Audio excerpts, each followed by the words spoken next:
Anwar Ibrahim berkata, ada satu konspirasi nak tumbangkan dia. Dan mengikut Anwar, konspirasi ini melibatkan mereka yang powerful dan mereka yang telah curi berbilion-bilion duit rakyat. Yang saya dengar minggu lepas, konspirasi ini melibatkan Tun Dr. Mahathir Mohamad dan Tun Daim Zainuddin. Itu cerita minggu lepas.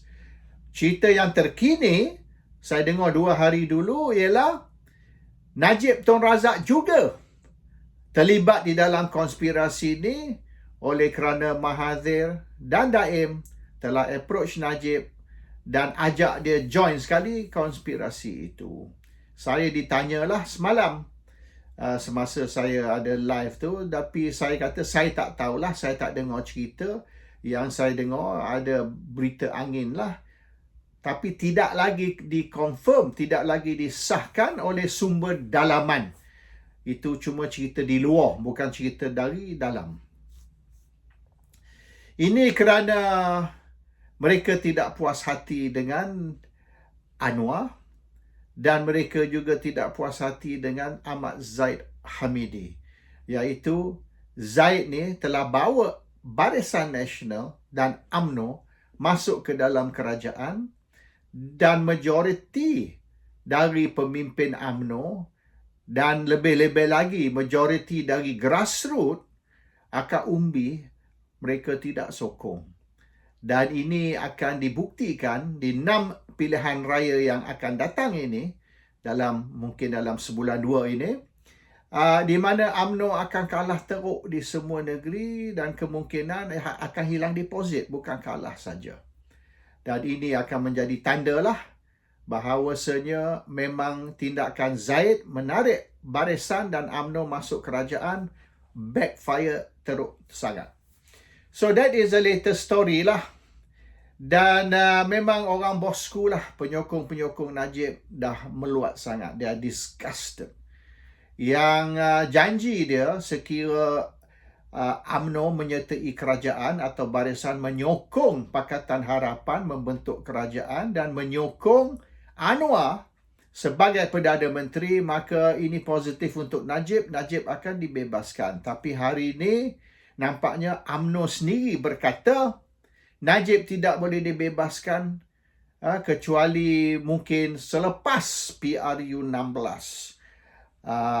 Oleh kerana Najib perlu duduk sekurang-kurang separuh dari dia punya sentence lah, separuh dari hukuman penjara, barulah boleh dipertimbangkan. Itu pun hanya untuk dipertimbangkan, tidak ada jaminan pengampunan tu akan diberi. Sebab sekarang ni baru satu kes SRC, banyak lagi kes akan datang. Dan sekiranya ditambah hukuman macam kes Anwar dulu, mula-mula dia kena 5 tahun, lepas tu dia 6 tahun, lepas tu dia kena 9 tahun. Jadi dia ambil 6 tahun dan 9 tahun, total 15 tahun.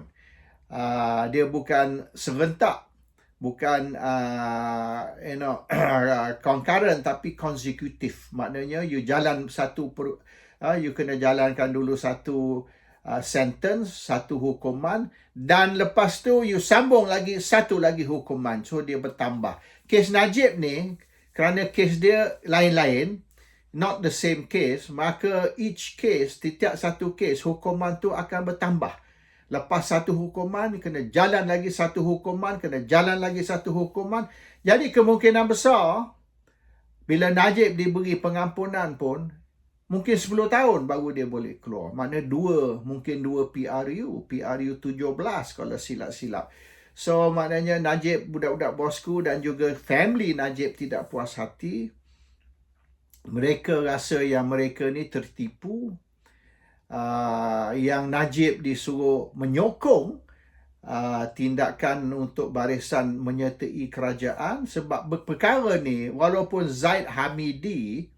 usaha Zahid Hamidi, tapi tanpa sokongan Najib tidak boleh berlaku.